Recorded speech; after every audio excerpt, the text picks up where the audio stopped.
If I say the phrase terror birds, it sounds like I'm either misremembering the name of an Alfred Hitchcock movie, or there's a Saturday morning cartoon out there somewhere with a mad scientist living on a bird shaped island with too much time on his or her hands. The thing is, terror birds are a real thing. At least, they were a real thing.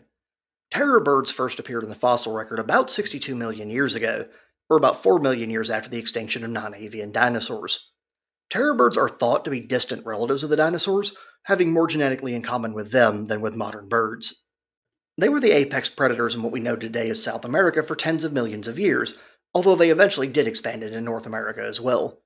But it may have been their ability to expand onto the new continent that led to their downfall. South America separated from Africa around 140 million years ago, but didn't hook up with its rebound continent, North America, until 3 to 23 million years ago, depending on who you ask. The time frame for the formation of the Isthmus of Panama isn't universally agreed upon. Regardless of what the correct value is, South America had at least 117 million years of floating along doing its own thing. And that much alone time brings the concept of island biogeography into play. Island biogeography is the reason that Australia is filled with most of the world's marsupials, and New Zealand is filled with unique flightless birds. At least, New Zealand was filled with unique flightless birds until humans and their murder mitten extinction machine pets showed up. But I feel like the kill to death ratio of house cats, and how they're pocket sized versions of nature's perfect predator, is a topic for another video. Long story short, island biogeography is the theory that isolated land masses have unique ecosystems that often contain many species that are endemic. This doesn't always mean islands. Areas such as remote mountaintops, isolated lakes, and caves can also observe this effect. The YouTube channel Atlas Pro covers this phenomenon in great detail. I'll provide a link in the description. This concept wouldn't usually apply to a landmass as large as a continent, and Atlas Pro even states that explicitly in his videos. So why am I applying it in this case? Because by the time the terror birds began appearing, South America would have been an island for close to 80 million years.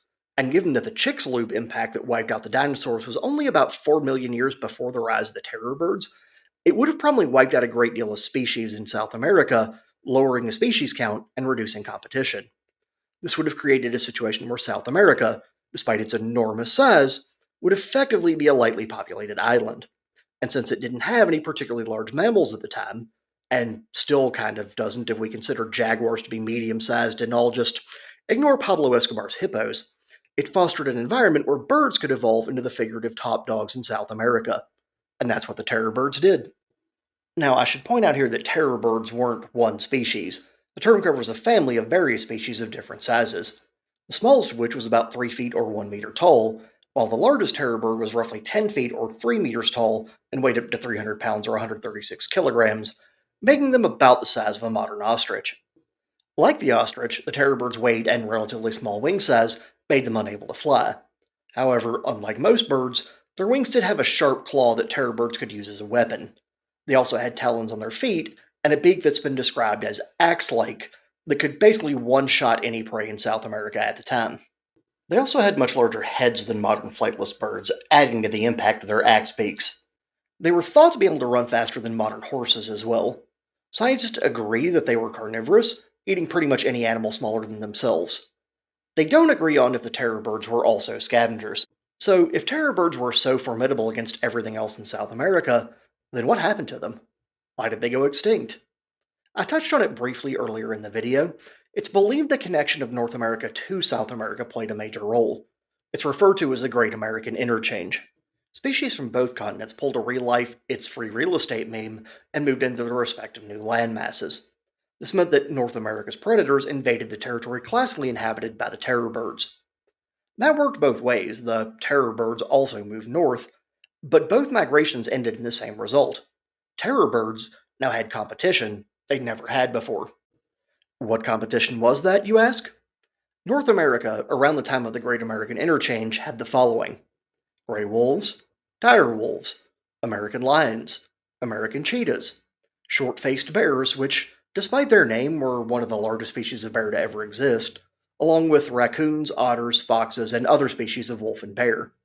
Oh, and I nearly forgot possibly the most threatening of them all, the saber-toothed tiger. We've already touched on house cats being pocket-sized versions of nature's perfect predator, and tigers in general are anything but pocket-sized. Saber-toothed tigers were to terror birds what a house cat would be to a pigeon. Not only did terror birds have a lot of brand new competition for their food, some of the new predators could cut out the middleman entirely and just eat the terror birds. Terror birds began to decline around the time of the Great American Interchange, and the larger species in South America are believed to have gone extinct around 2.5 million years ago. The ones who migrated to North America fared a bit better, but not by much.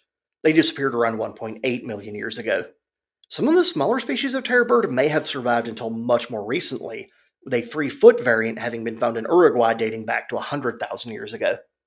And that's the story of the terror bird, an apex predator that had a good run until getting bodied by the apex predators from North America. If you like this video, or can think of a more Saturday morning cartoon thing to call these creatures other than terror birds, please feel free to like, subscribe, comment on, or share the video. And don't forget to ring the notification bell for more weekly content. As always, thanks for watching.